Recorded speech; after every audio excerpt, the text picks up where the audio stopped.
지금의 BTS를 보면 처음부터 거대한 성공이 예정돼 있었던 것처럼 느껴집니다. 하지만 시작은 전혀 그렇지 않았습니다. BTS의 출발은 화려한 대형 기획사의 확실한 보증수표가 아니라 작은 회사에서 조금은 다른 방식으로 새로운 팀을 만들어 보려는 시도에서 시작됐습니다. 이 이야기의 출발점에는 방시하역의 구상이 있었습니다. 그는 2010년 무렵 서울 언더그라운드 랩씬에서 주목받던 RM을 중심으로 힙합 기반의 팀을 만들고 싶어 했습니다. 처음 구상은 지금 우리가 아는 아이돌 그룹과는 조금 달랐습니다. 그저 노래와 춤만 반복하는 팀이 아니라 멤버들이 자기 생각을 말하고 직접 음악과 메시지에 참여하는 조금 더 살아있는 팀을 만들고 싶어 했던 것입니다.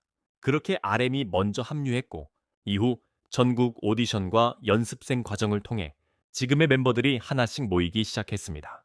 슈가와 제이홉이 남았고 진, 지민, 뷔, 정국이 차례로 팀에 합류하면서 7명의 구성이 완성됐습니다.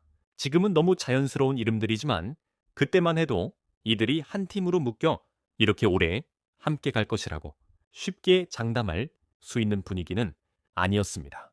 오히려 여러 훈련생들이 아이돌 그룹 방식에 부담을 느껴 빠지기도 했고 남은 멤버들이 버티며 지금의 팀이 만들어졌습니다.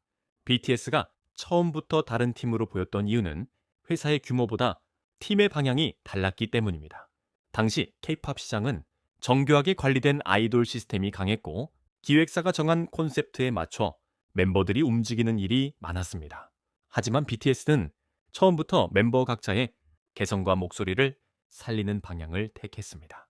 직접 곡 작업과 가사에 참여하고 자기 세대의 고민을 이야기하려 했습니다. 이 지점이 바로 나중에 BTS를 평범한 아이돌이 아니라 자기 이야기를 하는 팀으로 보이게 만든 시작점이었습니다. 데뷔 전 과정도 쉽지 않았습니다.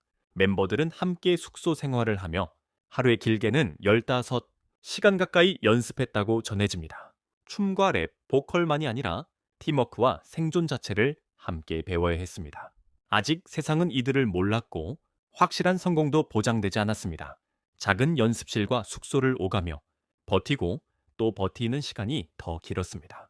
지금 무대 위에서 보이는 자신감은 처음부터 주어진 것이 아니라 그 시절에 반복된 연습과 불안 속에서 쌓여 올라온 힘이었습니다.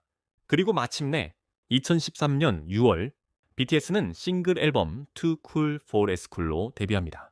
타이틀곡은 No More Dream이었습니다. 이 노래는 단순한 데뷔곡이 아니었습니다. 남들이 정해놓은 꿈을 따라가라고 압박받는 청소년들의 현실, 높은 기대 속에서 흔들리는 젊은 세대의 불안을 정면으로 건드렸습니다. 그 시절 많은 아이돌 음악이 사랑이나 설렘, 화려한 콘셉트에 집중했다면 BTS는 시작부터 네오는 정말 내 꿈을 살고 있느냐라고 묻는 팀이었습니다. 그래서 BTS의 데뷔는 단지 새로운 보이그룹 한 팀의 등장이 아니라 K-팝 안에서 다른 목소리가 등장한 사건처럼 받아들여졌습니다. 물론 데뷔하자마자 폭발적인 성공을 거둔 것은 아니었습니다. 초기의 판매량도 지금의 위상과 비교하면 매우 작은 편이었습니다. 하지만 중요한 건 숫자보다 방향이었습니다. BTS는 데뷔 순간부터 자신들이 어떤 이야기를 할 팀인지 분명히 보여줬습니다. 화려함보다 메시지, 겉모습보다 진심, 정답을 들려주기보다 불안한 세대의 질문을 같이 품는 팀이었던 것입니다. 이렇게 보면 BTS의 탄생은 우연한 스타 탄생담이 아닙니다. 한 명의 래퍼를 중심으로 시작된 구상, 여러 멤버가 모이며 완성된 팀, 그리고 작은 회사 안에서 기존과 다른 방식으로 아이돌을 만들려 했던 실험이 겹쳐 만들어진 결과였습니다. 지금의 BTS를 이해하려면 세계적인 기록보다 먼저 이 시작의 결을 봐야 합니다. 왜냐하면 BTS의 힘은 처음부터 잘 포장된 팀이어서가 아니라 처음부터 하고 싶은 말이 있는 팀이었기 때문입니다. 일부를 한 줄로 정리하면 이렇습니다. BTS는 작은 회사에서 시작됐지만 처음부터 자신들 세대의 현실을 말하려 했고 바로 그 차이가 훗날 세계가 주목하게 되는 출발점이 되었습니다.